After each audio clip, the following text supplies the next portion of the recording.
Hello, everyone. Welcome to Baker Tilly's EB-5 in Opportunity Zone webinar. We are doing today our first of 3 webinars that is going to give you more information about the EB-5 program and different government incentive programs that you can utilize to develop your capital stack for your project.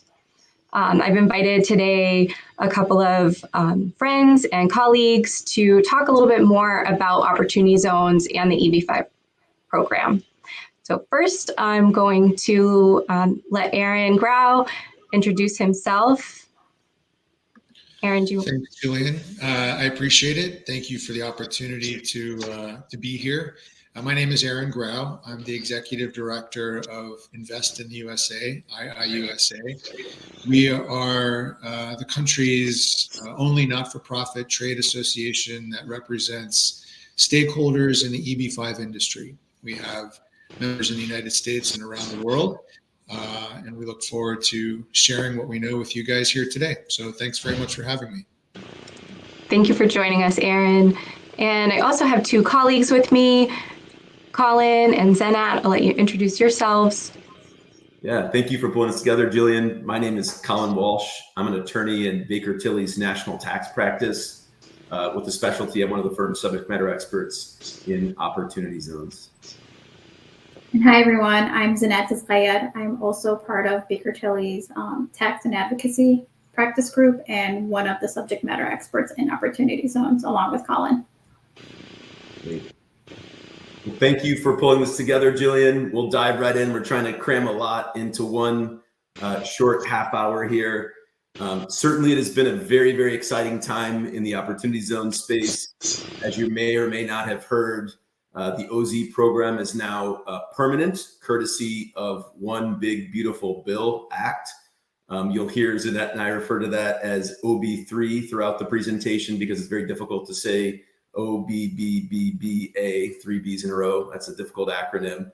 Or you'll hear us refer to that as OZ 2.0. So if we say OB3 or OZ 2.0, we're talking about the new rules, and OZ 1.0 is the old rules. Why is it that we would speak about these 2 topics in conjunction with one another? Why would we marry them together? Well, I think as you'll see, they're 2 very, very different incentives. One is a tax incentive, one is not a tax incentive. But what's important is that they are incentives that spur economic growth, economic development in some of the same areas. So given the right fact pattern, there's certainly 2 programs that we think can marry well together. Probably over the last, even though OZ is not new, over the last 7-8 years doing work in opportunity zones, Zeinat and I have seen OZ funds that use EB-5 as part of their capital stack. But it hasn't happened a ton for reasons that we can explain. But the good news is that we believe there'll be more of it coming in the not too distant future here. So before we get into some of the ways that these programs kind of play together, I think some members of the audience are very familiar with OZ, but maybe not familiar with EB-5, and some are familiar with EB-5 and not OZ. So just for a few basics from an investor perspective and to talk about the programs, I mentioned that opportunity zones are a tax program.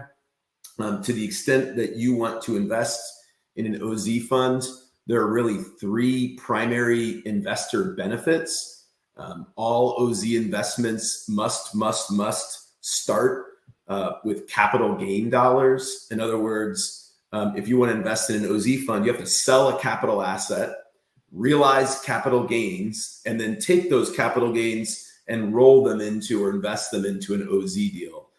So a capital gain could be selling privately held stock, selling real estate. It can be any kind of capital gain. And to the extent that you do that, you will be given 3 tax benefits. Benefit number 1 is that the year in which you sell those capital gains that they would otherwise be taxable, you don't tax them in that year. Those gains are deferred. Under OZ 1.0, all capital gains are deferred until a stale date of 12/31/2026. So that's benefit 1, just a time value of money, a deferral. Benefit 2 is that to the extent you invest in an OZ fund, there can be a step up in your basis of that capital gain. What that means is that some portion of the capital gains that you roll into the OZ fund can be exempt from tax, and there's some timing around that.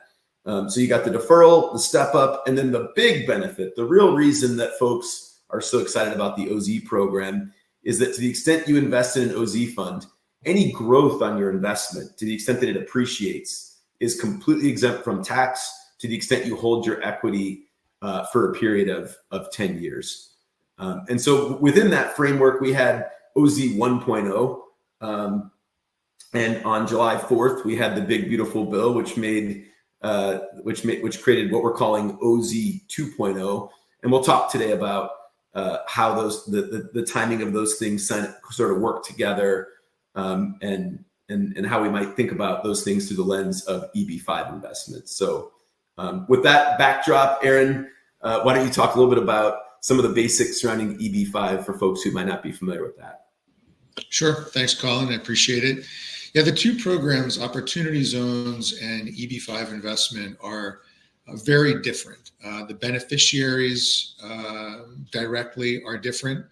The EB-5 program beneficiaries most directly are actually foreign immigrant investors in the United States, as opposed to U.S.-based taxpayers. But what they have in common, and we'll talk more about this in a moment, is that both are economic development programs. From a social and economic development perspective, we're talking about increasing economic activity and job creation in distressed areas. Opportunity zone investments happen in designated opportunity zones, and EB-5 investments typically most often happen in what are called targeted employment areas.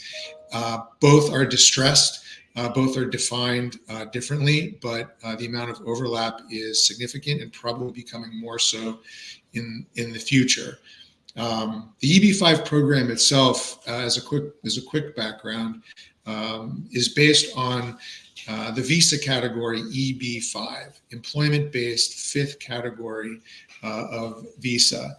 That visa has been around for decades. However, back in 1993, Congress created a pilot program creating what are called regional centers that allow for the pooling of investments from immigrant investors to create larger elements in capital stacks. The only requirements that an immigrant investor has in order to successfully receive an EB-5 visa or green card is that their investment needs to create 10 US jobs. They have to maintain their investment at risk for a certain period of time. And the money that they do invest has to be clean. In other words, it can't come from nefarious sources, and there are all kinds of checks and balances to determine where dollars from foreign sources are coming from. There are two investment amounts, which we can get into a little bit later on, $800,000 and $1,050,000. And I can tell you that in 2022, the Reform and Integrity Act reauthorized the program with some significant additional measures to increase the program's integrity, safety for investors, and oversight of regional centers. So it's a very different type of program from Opportunity Zones. It has the track of the immigration element. It also has the track of the investment element. But at the end of the day, from a social perspective, both are, from a congressional intent perspective, looking to improve distressed communities across the country. Well said. Very well said. Yeah. So with that backdrop and what Aaron just said, let's talk a little bit about, we talk about how these zones might overlap, how they might have not overlapped, but overlap here in the future. And so, Zeinat, maybe you can just walk us through a little bit of what are the census tracts? What are the opportunity zones? When we say that term, what do we mean by zone? And then maybe Aaron can talk about how the EB-5 zones are developed. Thanks, Colin. Opportunity zone designations are in regard to tracts within a state where the median family income does not exceed 70% statewide. Previously, under OZ 1.0, it was 80%. So we do see Congress's intent of trying to really target those distressed low-income areas. And The definition also changed in that a consensus tract can also include a tract with a poverty rate of 20% as long as the median family income in that tract doesn't exceed 125%. Yeah, so I mean, I think it's fair to say that under OZ 1.0, there were some what we would call like accidental opportunity zones in the industry. So we're using census data from 2020 to designate these zones in 2018, using this 80% of median family income standard, and that has now been tightened up a little bit under OZ 2.0. Aaron, I know enough to know that EB-5 doesn't use median family income, but maybe you can tell us how does your program select its zones, and when does it pick its zones? So the zone for EB-5 context, as I mentioned, is called a targeted employment area. So they're discerned based on the percentage of unemployment in a particularly designated community or census tract. The area is 150% of the unemployment statistic. Becomes a targeted employment area or a rural area. And I think we're going to get into the definition of rural in a few minutes. But it's important to note that investment is encouraged in these TEAs or rural areas by setting out investment amounts. And there's really only two. If you want, as an immigrant investor, to participate in the EB-5 program, you are required to invest $1,050,000 into an economic development project and create the 10 jobs that I mentioned earlier, unless your project is in a TEA, an area of high unemployment, 150% above the national average, or a rural area. If your project that you're investing in is in one of those designated areas, you need only invest $800,000. So the incentive to invest in a TEA or a rural area is really dictated by the investment amount itself that an immigrant investor is required to make. Great. So yeah, what we're predicting, and I think it stands to reason, is that while EB-5 uses employment data, OZ uses median family income. Those things are likely to be fairly correlated. So as we get new zones here next year, which is something we'll talk a little bit about, we think that there will be some overlap. So I'm sorry, go ahead. No, please. Well, I was just going to tack on there for just a quick moment that you had asked me a moment ago when the designations TEAs are made. Sorry, I overlooked that. The unemployment data comes out twice a year. So TEA designations are made twice a year. However, when they are made, they're good for 2 years. So it gets a little complicated, which is why it's important, I suppose, to have experts like the guys and gals at Baker Tilly help walk you through things. But there is going to be overlap between those opportunity zones that will be designated and the designations of TEAs going forward. Yeah, well, that's an excellent point, because opportunity zones are in effect for 10 years, not 2 years. And so as you're going through making those designations, to the extent the program works and areas get gentrified, or gentrified is probably not the right word, because they're built up, I think it stands to reason that what remains an opportunity zone might not be an EB-5 zone anymore as the area improves, if the program works as it should. So that's true. Well, and we have developed, Baker Tilly has developed a couple mapping tools in collaboration with IIUSA. This first mapping tool is an opportunity zone mapping tool, and that is, you can click the link and it will take you to this mapping tool, and you can enter the address and find out whether your project qualifies as an opportunity zone. And then on this slide is a picture of the mapping tool that is hosted by IIUSA and developed by IIUSA and sponsored by Baker Tilly to help you find if your project is in a targeted employment area and qualifies for the EB-5 program. And definitely reach out if you have any questions on where the overlap is or whether it overlaps. We'd be happy to help guide you through that as well. Excellent. So yeah, we mentioned that. I just want to point out when we talk about the zones that the opportunity zones themselves in that map are the opportunity zone 1.0. And so OZ 2.0 zones, the states are actually working with the federal government right now. I'm just going back to this slide to essentially petition to the federal government or Treasury to sign off on what those new zones will be. That process is literally happening now, and the new zones will be designated next July, and they'll be effective on 1/1/2027. So I don't want to create any confusion. The zones that are on this mapping tool are the OZ 1.0. We don't yet know what the OZ 2.0 zones will be, but we're all anxiously awaiting them.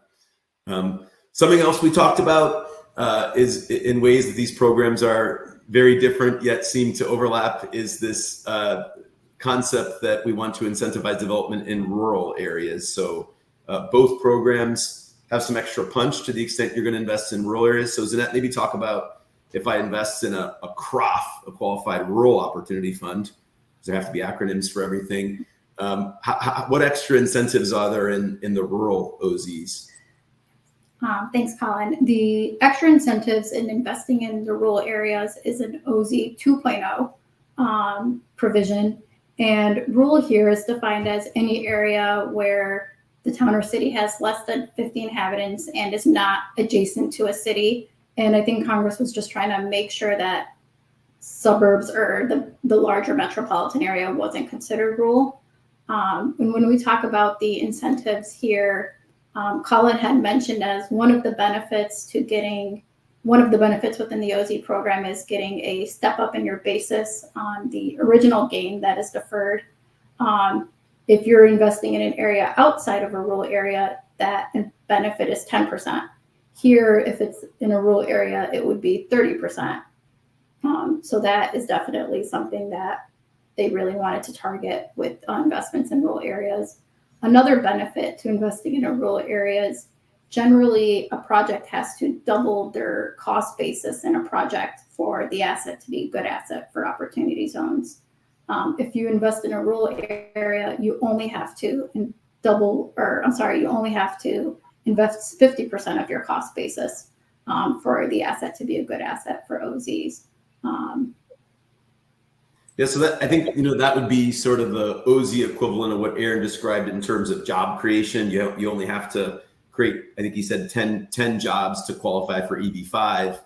To qualify for OZ, you have to buy a building and make it nicer. And if it's a non-rural OZ fund, whatever your cost basis is in that building, you have to spend that amount to make the building that much nicer. But if it's rural, you only have to spend 50% of your cost basis.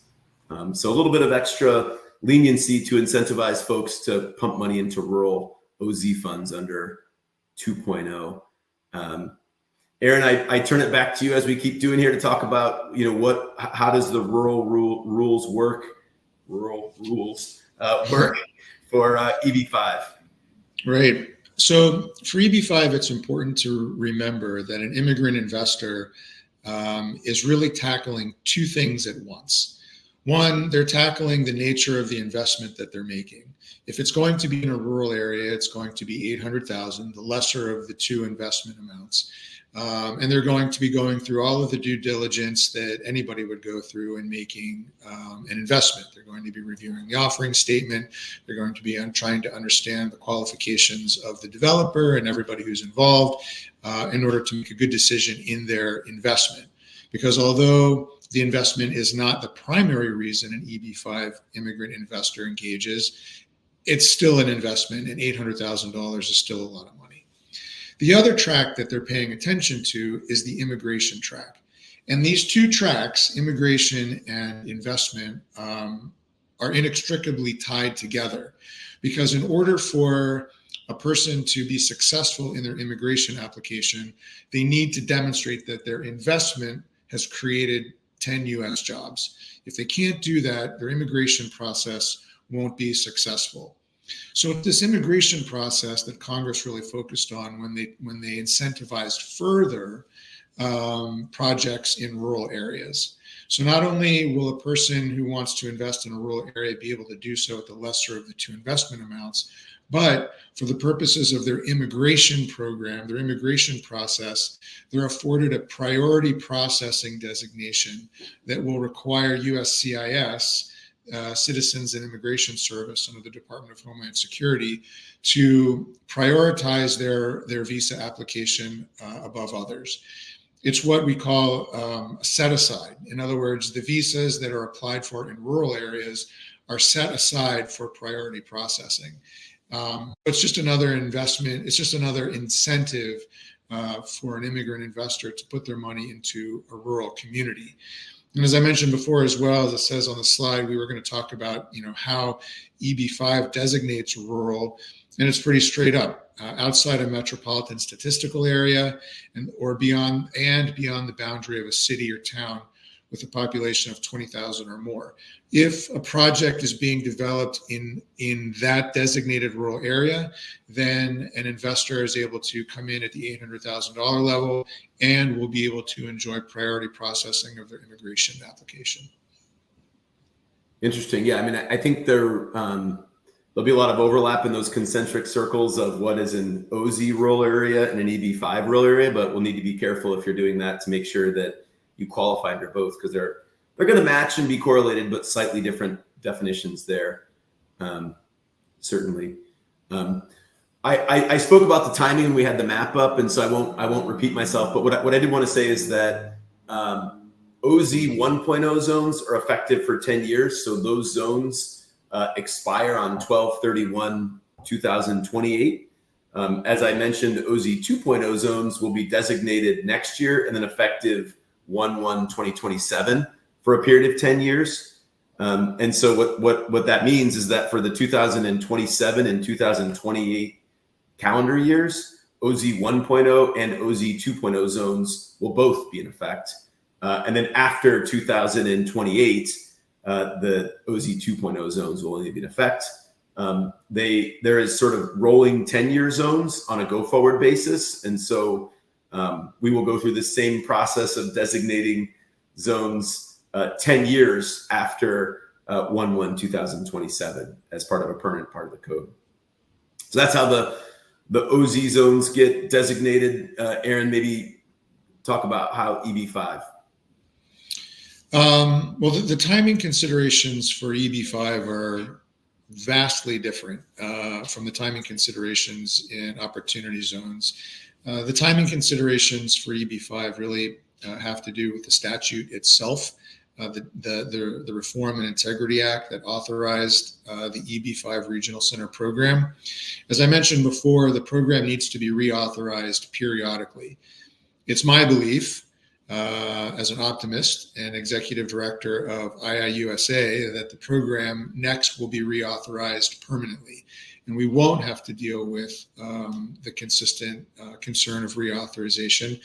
Will be a permanent incentive program the same way OZs are a permanent incentive program. But in the meanwhile, our sunset date for the program as a whole is September 30th, 2027. So by that time, IIUSA and its stakeholder partners and advocates will have needed to secure that permanent reauthorization. Otherwise, the program will lapse, which begs the question: what happens to investors and their immigration process if the program were to lapse, as it did in 2021?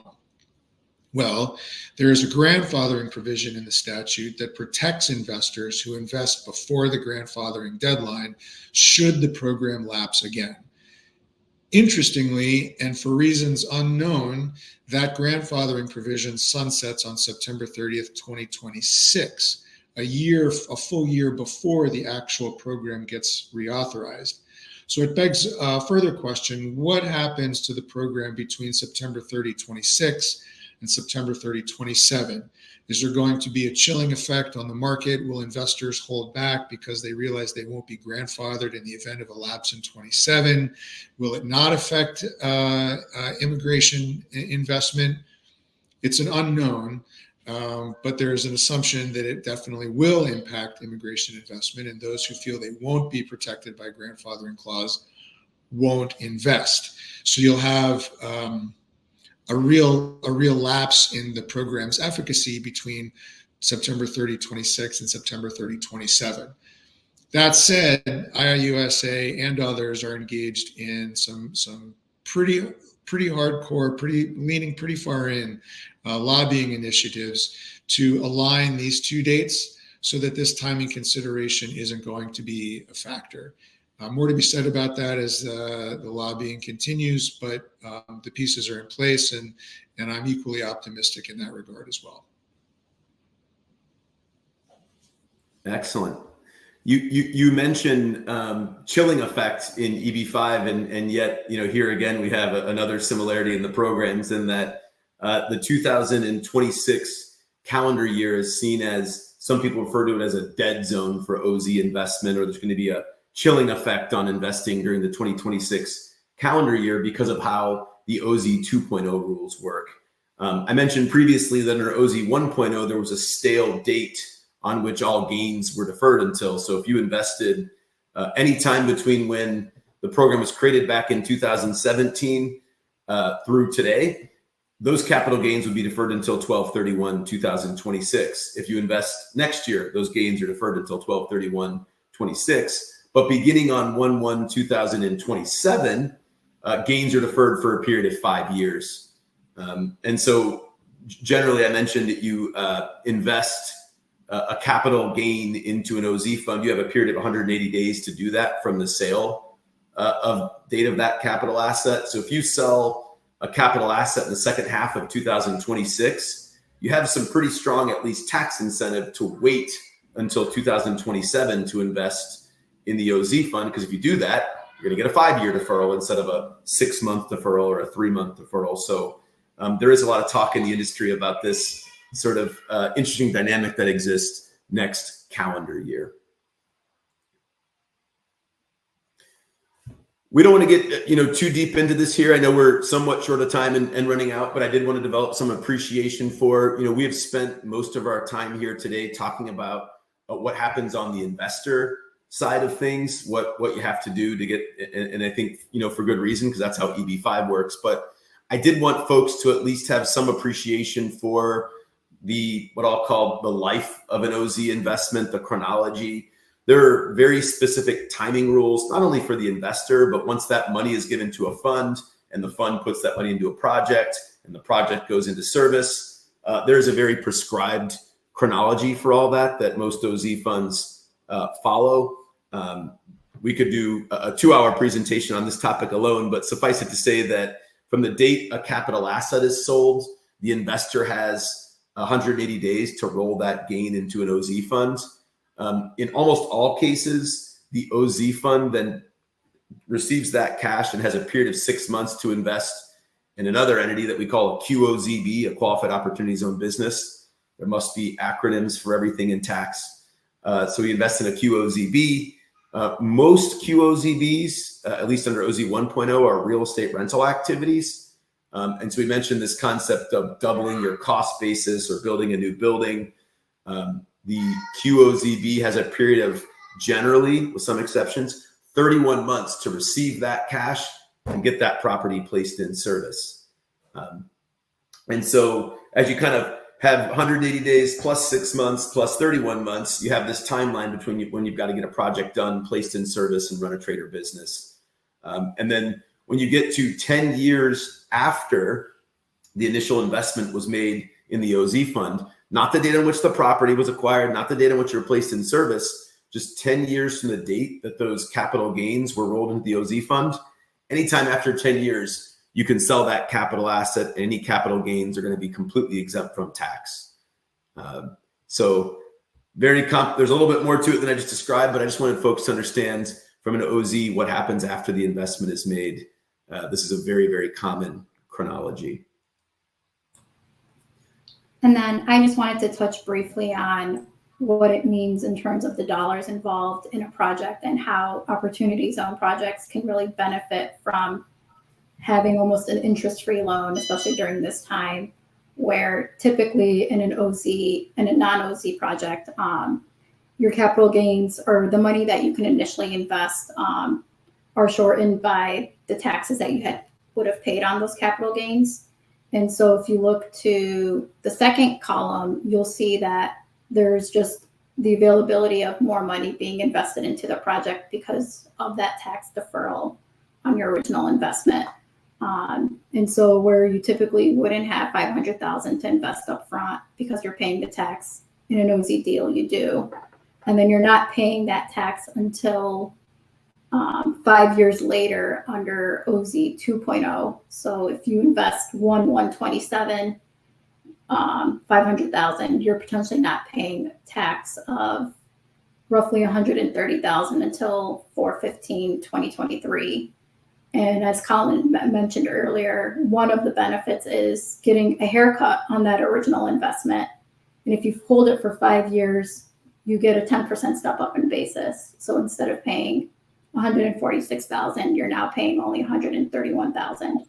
And if you invest in a rural area, then it's likely to be even less in 2023. And then the second half of this chart really just illustrates the take home that you would have at year 10, where the appreciation, and in here in this example, it looks like it's about 445,000. In a non-OZ deal, that's the tax you would pay upon exit. But if it wasn't an OZ, if it was part of an OZ deal, that tax will be fully exempt at year 10.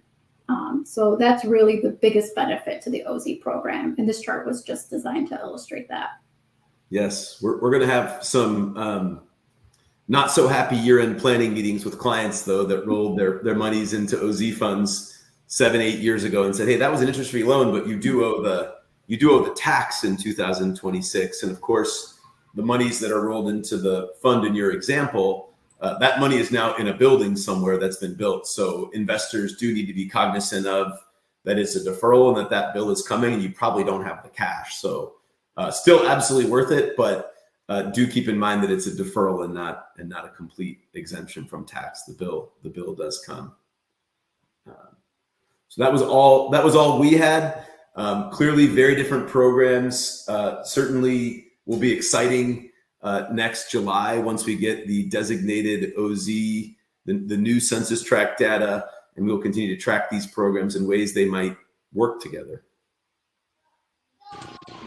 I just wanted to say thank you again to Baker Tilly, not only for being a sponsor of IIUSA's TEA mapping tool, but also for including me in this conversation. It's worth noting at a 30,000 foot view that you have two different programs that are congressionally intended to do the same thing, and that is support and improve distressed communities. And if you are developing a project and you're already involved in EB-5 conversations, it's well worth your while to explore the possibilities of leveraging opportunity zone designations as well. And similarly, if you're involved in a project that's considering opportunity zones, it makes perfect sense to reach out to an organization like Baker Tilly to see if you may be an EB-5 TEA designation as well. Because as you build a capital stack, these are options that are very well supported and should be taken advantage of. Thank you so much, Aaron. Thank you, Colin. Thank you, Zeinat. We're so happy to have everyone join us today. Please reach out with any questions, and we look forward to having you join us again in the future.